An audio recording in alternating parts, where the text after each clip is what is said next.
If you're facing a billing hold on eBay, it can be frustrating. Follow these steps to quickly resolve the issue.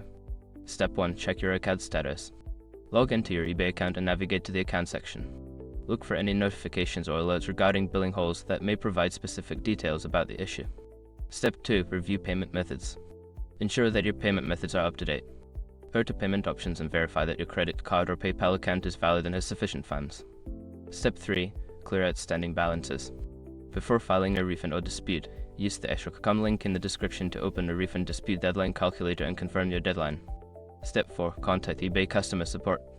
If the hold persists, reach out to eBay customer support. Use the help and contact section to find the best way to get in touch, whether by phone or chat. Explain your situation. Step 5. Monitor your account. After taking the necessary steps, keep an eye on your account for updates. It may take some time for the hold to be lifted, so check back regularly to ensure the issue is resolved. By following these steps, you should be able to remove billing holds on eBay efficiently. If problems continue, don't hesitate to seek further assistance from eBay support.